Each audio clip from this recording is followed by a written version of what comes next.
Is the third chapter mineral and power resources. तो चलिए शुरू करते हैं अपना तीसरा चैप्टर क्लास 8 की ज्योग्राफी की एनसीईआरटी का। एक स्टोरी से ही शुरू किया गया है। Kiri was visiting Sukant in his native place near Dhanbad. Kiri was amazed to see that large areas were black. Sukant, why is this place so black and dusty? She asked. This is because of the coal mines nearby. Do you see these trucks? They are carrying the mineral coal, replied Sukant. तो यहाँ पे कीरी जो है वो धनबाद के पास में सुकांत का नेटिव प्लेस है, उसको वो विज़िट करने जा रही है, मतलब सुकांत से मिलने जा रही है उसके नेटिव प्लेस पे। ठीक, वो वहाँ पर उस एरिया को पूरा काला देख के थोड़ा सा वो आश्चर्यचकित होती है और वो सुकांत से पूछती है कि ये पूरा एरिया जो है, ये पूरा प्लेस जो है, ये ब्लैक एंड डस्टी क्यों है। ठीक है, तो सुकांत उसे रिप्लाई करता है कि ये इसलिए है क्योंकि यहाँ पर कोल माइंस है, यहाँ पास में क्या है, कोल माइंस है।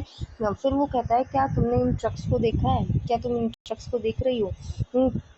ये क्या करते हैं, ये मिनरल कोल्स को कैरी करके ले जाते हैं ये ट्रक्स। ठीक, इस वजह से ये जो एरिया है ये पूरा ब्लैक और डस्टी है। ठीक, तो what are minerals asked Kiri. Sukant replied, have you ever seen a baker baking biscuit? The flour, milk, sugar and sometimes eggs are mixed together. While eating the baked biscuit, can you see these ingredients separately? Just as in the biscuits, there are a number of things that you cannot see. Rocks on this earth have several materials called minerals mixed in them. These minerals are scattered throughout the earth's rocky crust. यहाँ पे फिर कीरी पूछती है कि minerals क्या है, क्योंकि यहाँ पे इसने मिनरल कोल का नाम लिया कि ये जो ट्रक्स हैं ये मिनरल कोल को लेके जाते हैं। तो कीरी का क्वेश्चन होता है कि ये मिनरल्स क्या होते हैं। तो सुकांत रिप्लाई करता है कि क्या तुमने कभी बेकर को बिस्किट बेक करते हुए देखा है? जो फ्लावर वो यूज़ करता है, मिल्क, शुगर और कभी कभी वो एग यूज़ करता है, इन सबको मिक्स करके फिर वो बिस्किट्स बनाता है ना। जब हम बिस्किट को ईट कर रहे होते हैं तो क्या तुम ये सारे इंग्रेडिएंट्स जो हमने पहले बोले हैं, फ्लावर, मिल्क, शुगर, ये क्या अलग अलग आप देख सकती हैं उन्हें, या तुम देख सकती हो उन्हें? नहीं मतलब देख सकती हो। फिर जैसे कि बिस्किट में ये सारी चीज़ें हम अलग से नहीं देख सकते हैं या तुम अलग से नहीं देख सकती हो, वैसे ही अर्थ में जो रॉक है ना, उसमें बहुत सारे मटेरियल्स हैं जिनको कि मिनरल कहते हैं और वो सारे मिक्स हैं अर्थ की रॉक में। ठीक, इन मिनरल्स को ये सारे जो मिनरल्स है ना, ये स्कैटर्ड हैं थ्रू आउट अर्थ के रॉकी क्रस्ट में। क्रस्ट हम लोगों ने पहले पढ़ा हुआ है, अर्थ के क्रस्ट पे ये सारे मिनरल्स जो है ना ये फैले हुए हैं, ऐसा ये सुकांत बोलता है कीरी को। And naturally occurring substance that has a definite chemical composition is a mineral. ठीक है, तो यहाँ पे मिनरल की डेफिनेशन दी हुई है कि मिनरल क्या है, कि कोई एक नेचुरली अकरिंग सब्सटेंस, मतलब नेचर में ही अकर कर रहा है वो सब्सटेंस जिसका डेफिनेट केमिकल कॉम्पोजिशन है, वो क्या है, वो मिनरल है। Mineral are not evenly distributed over space. Mineral हर जगह बराबर तरीके से फैला हुआ नहीं है। They are concentrated in a particular area और रॉक फॉर्मेशन। ये किसी एक पर्टिकुलर एरिया में या किसी एक रॉक फॉर्मेशन में कॉन्सेंट्रेटेड है, मतलब वहाँ पर ही सिर्फ एक टाइप का मिनरल मिलेगा बस। Some minerals are found in areas which are not easily accessible such as the Arctic ocean bed और अंटार्कटिका। तो कुछ मिनरल्स ऐसी जगह पे मिलते हैं जो ईजिली एक्सेसिबल नहीं है, मतलब ईजिली हम वहाँ पे नहीं पहुँच सकते हैं उन एरियाज़ में, जैसे कि आर्कटिक ओशन बेड हो गया, अंटार्कटिका हो गया, वहाँ पे ये मिनरल्स मिलते हैं जहाँ पे पहुँचना ईजी नहीं है। ठीक है, minerals are formed in different type of geological environments under varying conditions. Minerals बनते कैसे हैं? तो minerals different type of geological environment में बनते हैं। ठीक है, अलग अलग कंडीशंस होती है, उसमें ये मिनरल्स बनते हैं। They are created by natural process without any human interference. ये नेचुरल प्रोसेस से बनेंगे, कोई ह्यूमन इंटरफेरेंस इसमें नहीं होगा। They can be identified on the basis of their physical properties such as colour, density, hardness and chemical properties such as solubility. ठीक, तो इनको यहाँ पे क्लासीफाई कैसे किया जाता है, इनको यहाँ पे हम आइडेंटिफाई कैसे करते हैं कि कौन सा मिनरल है, तो उसकी फिजिकल प्रॉपर्टी, उसका कलर, डेंसिटी, हार्डनेस वगैरह देख के, केमिकल प्रॉपर्टीज़ मतलब उसकी सॉल्युबिलिटी वगैरह देख के हम उसको वहाँ पे आइडेंटिफाई करते हैं कि कौन सा मिनरल है। ठीक है,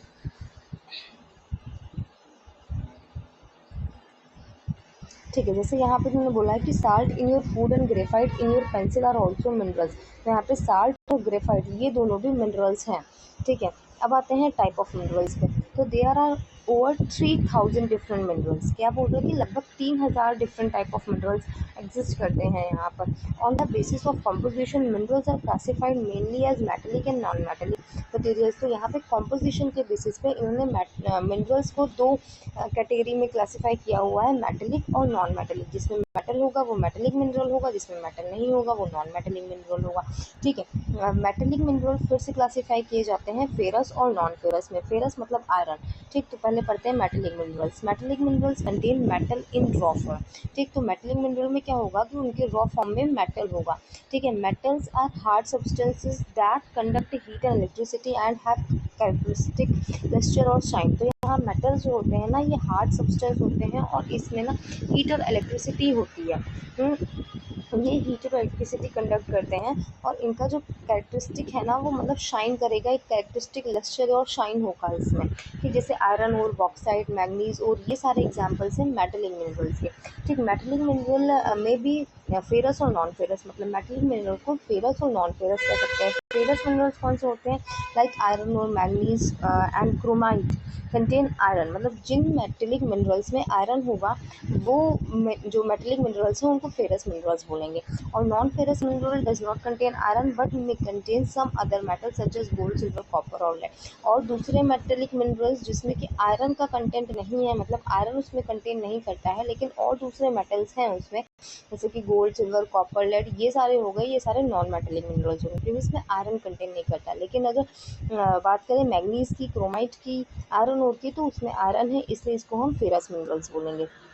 ठीक है, अब आते हैं नॉन मेटेलिक मिनरल्स पे। तो non metallic mineral do not contain metal, इसमें मेटल नहीं होगा। ठीक, जैसे लाइमस्टोन, माइका, जिप्सम, ये सारे एग्जांपल्स हैं नॉन मेटेलिक मिनरल्स के। ठीक, तो वो अगर मेटल है तो वो मेटेलिक मिनरल है, अगर मेटल नहीं है तो वो नॉन मेटेलिक मिनरल है। एंड मेटेलिक मिनरल जो है वो फिर से दो कैटेगरी में डिवाइड किए गए हैं, फेरस और नॉन फेरस। अगर मेटेलिक मिनरल में आयरन है उसके अंदर तो वो फेरस मिनरल है, अगर आयरन नहीं है तो फिर वो नॉन फेरस है। जैसे नॉन फेरस में हम गोल्ड, सिल्वर, कॉपर, लेड वगैरह देख लेते हैं। ठीक, और नॉन मेटेलिक में मेटल नहीं होगा। ठीक, जैसे लाइमस्टोन, माइका, जिप्सम, ये सारे जो हो गए ये सारे नॉन मेटेलिक मिनरल्स हो गए। The mineral fuels like coal and petroleum are also non metallic minerals. उसके अलावा मिनरल फ्यूल हमारे कोल, पेट्रोलियम जो है ये भी नॉन मेटेलिक मिनरल्स हैं। ठीक, अब mineral can be extracted bye mining, drilling और क्वेरिंग। अब मिनरल को एक्सट्रैक्ट कैसे कर सकते हैं? तो एक्सट्रैक्ट करना मतलब उसको निकालना, उसको निकालने के यहाँ पे तरीके हैं, जैसे माइनिंग कर सकते हैं, ड्रिलिंग एंड क्वेरिंग। इन सब तरीकों से हम मिनरल को बाहर निकाल सकते हैं। ठीक, तो यहाँ पे माइनिंग भी दो तरीके की है, open cast mining and shaft mining. करते हैं आगे क्या है। The process of taking out mineral from rocks buried under the earth surface is called mining. Mining क्या होता है कि अगर मतलब मिनरल को निकाला जा रहा है रॉक के अंदर से, मतलब अर्थ की सरफेस के अंदर जो रॉक है, अर्थ की सरफेस के अंदर जो रॉक है उसको निकाला जा रहा है और उसमें से फिर मिनरल को निकाला जा रहा है, उस प्रोसेस को हम माइनिंग कह रहे हैं। ठीक, minerals that lie at shallow depth are taken out by removing the surface layer, this is known as open cast mining. मतलब शैलो डेप्थ में है, मतलब बहुत ज़्यादा गहरे में नहीं है, थोड़ी ऊपर ही हमको मिल जाता है जो मिनरल, जिसको हम सरफेस रिमूव करके मतलब उस ऊपर की लेयर रिमूव कर दी और उसके बाद वो रॉक निकाल ली और उससे मिनरल निकाल लिया, तो उसको हम ओपन कास्ट माइनिंग करते हैं। लेकिन deep bores called shaft have to be made to reach mineral deposit that lie at great depth. तो यहाँ पे डीप बोर्स बनाए जाएंगे, मतलब बहुत ही गहरे गड्ढे बनाए जाएंगे जिन्हें हम शाफ्ट बोलेंगे ना, इनको बनाया जाएगा, इनको बनाया जाता है ना, उन मिनरल्स तक पहुंचने के लिए जो बहुत ही नीचे गहराई में हमें मिनरल्स मिलते हैं, उनको निकालने के लिए शाफ्ट बनाया जाता है और इसको क्या बोलते हैं? इसको शाफ्ट माइनिंग बोलते हैं। ठीक, पेट्रोलियम एंड नेचुरल गैस अगर फार below the earth surface. Petroleum और नेचुरल गैस जो है ये ना, ये अर्थ सरफेस के बहुत ही अंदर मिलते हैं, तो deep wells are bored to take them out, this is called drilling. अब यहाँ पे ड्रिलिंग क्या है? जो ये पेट्रोलियम और नेचुरल गैस को निकालने के लिए जो यूज़ किया जाता है, यहाँ पे वेल्स बनाए जाते हैं, है ना, डीप वेल्स बनाए जाते हैं, इन्हें हम बोलते हैं drilling. Minerals that lie near the surface are simply dug out by the process known as quarrying. तो यहाँ पे वो मिनरल्स जो बिल्कुल सरफेस के पास में मिलते हैं, इसको क्या डग करके, मतलब हम गड्ढा खोद के और फिर इसको निकाल लिया जाता है, इसको हम क्वेरिंग बोलते हैं। ठीक, तो माइनिंग, ड्रिलिंग एंड क्वेरिंग देख लिया, ये सारी चीज़ें क्या है, ये सारे तरीके हैं किसी भी मिनरल को एक्सट्रैक्ट करने के। अब पढ़ते हैं डिस्ट्रीब्यूशन ऑफ मिनरल। ठीक है, तो minerals occur in different type of rocks. अभी हमने देखा डिफरेंट टाइप ऑफ रॉक्स में मिनरल अकर करते हैं, है ना, अलग अलग तरीके के रॉक में अलग अलग मिनरल्स हमें मिलेंगे। Some are found in igneous rocks, some in metamorphic rocks, while others occur in sedimentary rock. कुछ मिनरल्स होते हैं इग्नियस रॉक में मिलेंगे, कुछ मेटामॉर्फिक रॉक में मिलेंगे और कुछ जो है वो सेडिमेंट्री रॉक में मिलेंगे। इन रॉक को भी हम लोगों ने पिछली क्लास में आई थिंक पढ़ा हुआ है, ठीक है। क्योंकि generally metallic minerals are found in igneous and metamorphic rock formation that form large plateaus. तो यहाँ पे ये बता रहे हैं कि जो ये मेटेलिक मिनरल्स होते हैं ना, ये हमें इग्नियस और मेटामॉर्फिक रॉक में मिलते हैं, ठीक। ये जो इग्नियस और मेटामॉर्फिक रॉक फॉर्मेशन है ना, वहाँ पे हमें ये मेटेलिक मिनरल्स मिलते हैं। और ये जो इग्नियस और मेटामॉर्फिक रॉक फॉर्मेशन है, ये क्या बनाते हैं, लार्ज प्लेट्यूज बनाते हैं, ठीक। और यहाँ पे हमें जो मिनरल्स मिलेंगे वो मेटेलिक मिनरल्स होते हैं generally. Iron ore in North Sweden, copper and nickel deposit in Ontario, Canada, iron, iron, nickel, chromite and platinum in South Africa are example of minerals found in igneous and metamorphic rocks। तो यहाँ पे इन्होंने example दिए हुए हैं कि जैसे कि आयरन ओर मिल रहा है नॉर्थ स्वीडन में, कॉपर निकल डिपॉजिट्स मिल रहे हैं ओंटारियो कनाडा में, फिर आयरन निकल क्रोमाइट प्लेटिनम ये साउथ अमेरिका में मिल रहा है। ये सारे हमें इग्नियस और मेटामॉर्फिक रॉक्स में ये मिनरल्स मिल रहे हैं, और ये सारे मिनरल्स क्या हैं, ये मेटेलिक मिनरल्स हैं। फिर sedimentary rock formation of plains and young fold mountain contain non metallic minerals like limestone. तो यहाँ पे कह रहे हैं कि जो सेडिमेंट्री रॉक फॉर्मेशन होते हैं ना, सेडिमेंट्री रॉक जो होते हैं जो कि प्लेन्स बना रहे हैं या फोल्ड माउंटेन्स बना रहे हैं, वहाँ पे हमको नॉन मेटेलिक मिनरल्स मिलेंगे, जैसे कि लाइमस्टोन हो गया। Limestone deposit Caucasus region of France में, मैग्नीज डिपॉजिट जॉर्जिया में हो गया, यूक्रेन में हो गया। उसके अलावा फॉस्फेट बेड अल्जीरिया में। ये कुछ एग्जांपल्स हैं जो नॉन मेटेलिक मिनरल्स के हैं, ठीक। मिनरल फ्यूल जैसे कि कोल एंड पेट्रोलियम हो गया, ये हमें सेडिमेंट्री स्ट्राटा में ही मिलेंगे, ठीक है। तो हमने देखा कि इग्नियस और मेटामॉर्फिक रॉक में हमको जनरली मेटेलिक मिनरल्स मिलते हैं, और जो सेडिमेंट्री रॉक है उसमें हमें नॉन मेटेलिक मिनरल्स मिलते हैं। उसके अलावा ये mineral fuel coal and petroleum मिलता है, ठीक है। फिर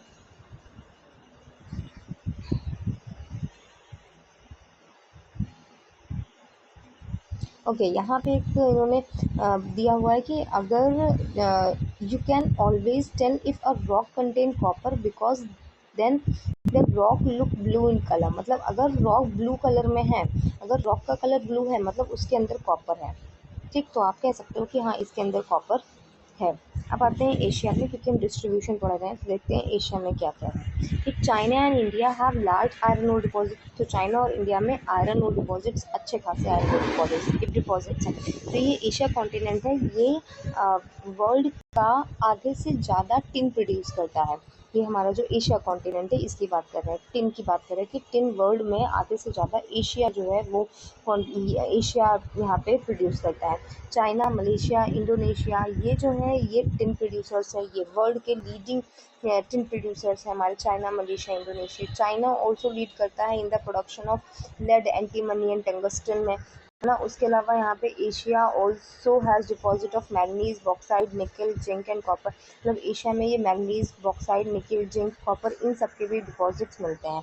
अब आते हैं एशिया यहाँ पे हम देखें तो एशिया हमारा कौन सा कॉन्टिनेंट है, this is the Asia continent. यहाँ पे अभी हमने क्या पढ़ा कि जो वर्ल्ड का आधे से ज़्यादा टिन एशिया में मिलता है। उसके अलावा चाइना और इंडिया, इंडिया हमारा ये रहा, चाइना इसके ऊपर यहाँ रहा, ये दोनों यहाँ पे आयरन ओर डिपॉजिट्स हैं। उसके अलावा चाइना हमारा लेड में भी, लेड, एंटीमनी, टंगस्टन इसका भी लीडिंग प्रोड्यूसर है।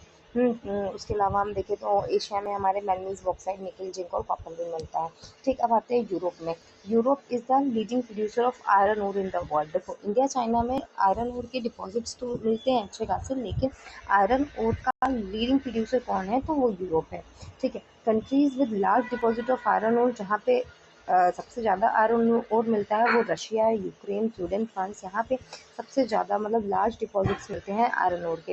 Mineral deposits of copper, lead, zinc, manganese and nickel are found in eastern Europe and European Russia. तो यहाँ पे ये जो मिनरल्स हैं जैसे कॉपर, लेड, जिंक, मैंगनीज, निकल, ये सारे ईस्टर्न यूरोप या यूरोपियन रशिया में मिलते हैं, ठीक। स्विट्ज़रलैंड की बात करें तो स्विट्ज़रलैंड में कोई भी मिनरल डिपॉजिट नहीं है, has no known mineral deposit in it. Switzerland में कोई भी मिनरल डिपॉजिट नहीं है।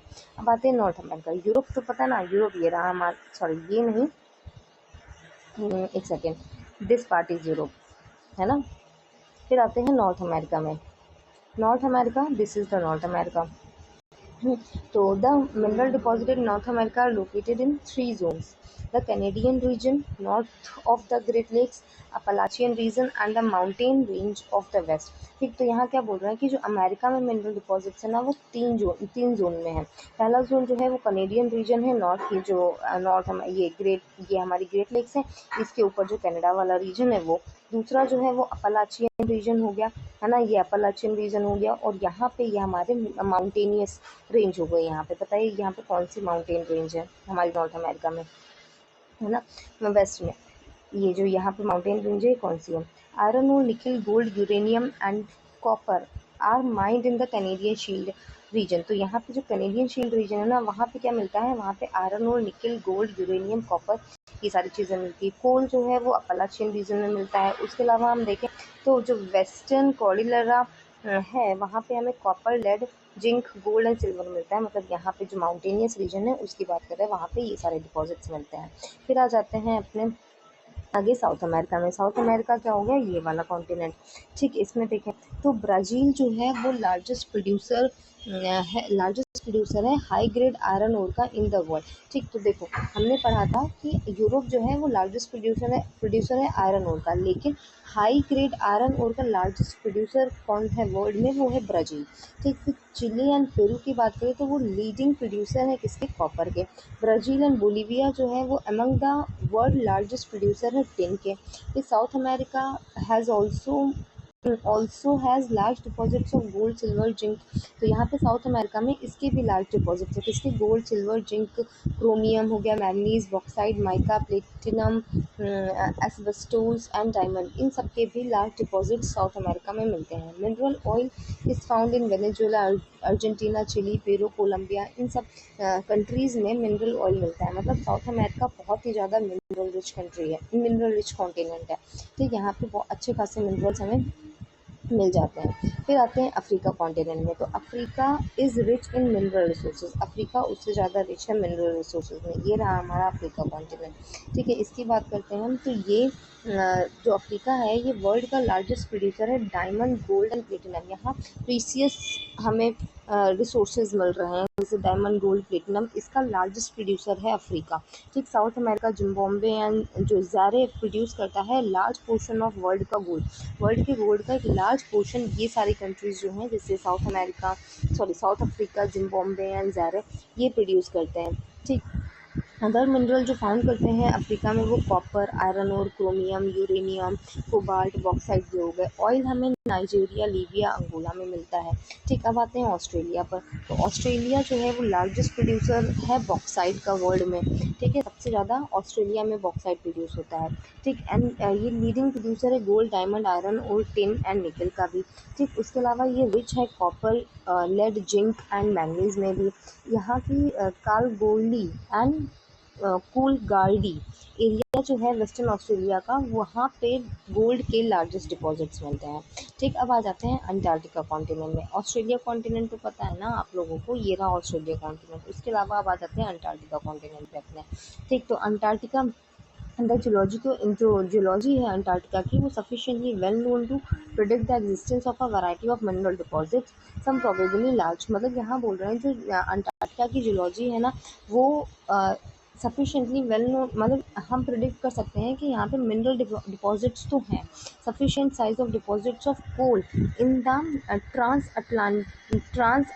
Antarctic mountains and iron near the Prince Charles mountain of east Antarctica is forecasted. तो यहाँ पे बताया गया है कि जो कोल के डिपॉजिट्स हमको मिलते हैं कहाँ पे? ट्रांस जो अंटार्कटिक माउंटेन्स हैं वहाँ पे कोल के सिग्निफिकेंट साइज ऑफ डिपॉजिट्स मिलते हैं। उसके अलावा आयरन के डिपॉजिट्स हमको प्रिंस चार्ले माउंटेन्स के चार्ल्स माउंटेन्स के पास में मिलते हैं। ठीक, उसके अलावा आयरन और गोल्ड, सिल्वर, ऑयल, ये सारी चीज़ें भी प्रेजेंट हैं इन कमर्शियल क्वांटिटीज़ यहाँ अंटार्कटिका में।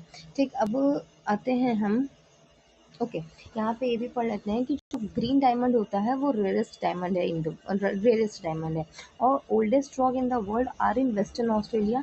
दे date from 4300 million years ago, only 300 million years after the earth was form. तो यहाँ पे पहली चीज़ तो उन्होंने बताया कि जो ग्रीन डायमंड है ना वो रेयरेस्ट डायमंड है। दूसरी चीज़ जो ओल्डेस्ट रॉक है वर्ल्ड की वो हमें वेस्टर्न ऑस्ट्रेलिया में मिलती है, वो 4300 मिलियन ईयर्स पुरानी है, मतलब अर्थ के बनने के लगभग 300 मिलियन बाद ये बन गई थी। ठीक है, अब आते हैं यूज़ ऑफ मिनरल्स पे कि मिनरल्स का यूज़ क्या है। तो minerals are used in many industries, बहुत सारी इंडस्ट्रीज़ में मिनरल्स का यूज़ किया जाता है। Minerals which are used for gem are usually hard, जो मिनरल्स जेम के लिए यूज़ किए जाते हैं, जेम के जैसे यूज़ किए जाते हैं, वो हार्ड होते हैं। These are then set in various style of jewelleries, इनको फिर ये जो जेम्स होते हैं ना, इनको वेरियस स्टाइल ऑफ ज्वेलरीज में फिर सेट किया जाता है। जैसे copper is another metal used in everything from coins to pipes, तो यहाँ पे कॉपर दूसरा एक मेटल है जो कि यूज़ किया जाता है कॉइन से लेके पाइप तक की हर चीज़ में यूज़ किया जाता है। सिलिकॉन जो कि कंप्यूटर इंडस्ट्री में यूज़ किया जाता है, ये कहाँ से ऑब्टेन होता है, तो एक क्वार्ट्ज से मिलता है, सिलिकॉन हो गया। फिर aluminium obtain from its ore bauxite, aluminium कहाँ से मिलता है, और बॉक्साइट के ओर से मिलता है, वो यूज़ किया जाता है ऑटोमोबाइल, एरोप्लेन, बॉटलिंग इंडस्ट्री हो गया, बिल्डिंग हो गया, एंड इवन किचन कुकवेयर में भी हम एल्यूमिनियम का यूज़ करते हैं। ठीक, ये कहाँ से मिलता है, ये बॉक्साइट से मिलता है। और कॉपर कहाँ से मिलता है, कॉपर मिलता है क्वार्ट्ज से। ठीक है, अब आते हैं कंजर्वेशन ऑफ मिनरल्स पे। कंजर्वेशन ऑफ मिनरल्स, मिनरल्स जो है वो नॉन रिन्यूएबल रिसोर्सेज है। रिन्यूएबल और नॉन रिन्यूएबल रिसोर्सेज हम लोगों ने प्रीवियस चैप्टर में पढ़ा हुआ था। ठीक, नॉन रिन्यूएबल रिसोर्सेज वो रिसोर्सेज होते हैं जो कि बहुत ही जल्दी रिप्लेनिश नहीं हो पाते, मतलब उनको हज़ारों साल लग जाते हैं बनने के लिए। ठीक है, तो ये नॉन रिन्यूएबल रिसोर्स है। It takes thousands of years for the formation and concentration of mineral, है ना, मतलब इनको थाउजेंड्स ऑफ ईयर्स लग जाते हैं इनके बनने और कंसंट्रेशन के लिए। ठीक, रेट ऑफ फॉर्मेशन जो है वो बहुत ही कम होता है इसका। Then the rate at which the human consume these minerals, मतलब क्या बोल रहा है कि जिस गति से ये बन रहा है ना वो बहुत कम है, जिस गति से ह्यूमन इसका यूज़ कर रहे हैं, लोग इसका यूज़ कर रहे हैं जिस गति से, वो बहुत ज़्यादा है। और जिस गति से ये बन रहा है ना वो बहुत कम है, मतलब बैलेंस नहीं है यहाँ पे, मतलब ये जो मिनरल्स है ना ये ख़त्म हो रहे हैं हमारे। It is necessary to reduce wastage in the process of mining, मतलब यहाँ पे क्या कर रहे हैं कि हमें वेस्टेज को रिड्यूस करने की ज़रूरत है। माइनिंग के प्रोसेस में जो वेस्ट हो रहा है ना उसको रिड्यूस करने की ज़रूरत है। Recycling of metal is another way in which the mineral resources can be conserve, तो यहाँ पे दूसरा तरीका क्या है, एक तो हम वेस्ट को रिड्यूस करें, जो माइनिंग के प्रोसेस में वेस्ट बन रहा है ना, वेस्टेज हो रहा है, उसको हम रिड्यूस करें। दूसरी चीज़ मेटल को हम यहाँ पे रिसाइकिल करें, ये दूसरा तरीका हो सकता है मिनरल रिसोर्स को कंजर्व करने का, क्योंकि ये नॉन रिन्यूएबल रिसोर्स है, हम यूज़ ज़्यादा कर रहे हैं और ये बन बहुत धीमी गति से रहा है, तो इसलिए इसको यहाँ पे रिसाइकिल और वेस्टेज को रिड्यूस वगैरह करने की ज़रूरत है ना। यहीं पे हम लोग रोक देते हैं इसको, क्योंकि इसके अलावा इसके आगे ये पावर रिसोर्स का है और लंबा हो जाएगा वीडियो, तो फिर यहीं करते हैं और इसके आगे का चैप्टर हम लोग पार्ट 2 में करेंगे। Thank you so much.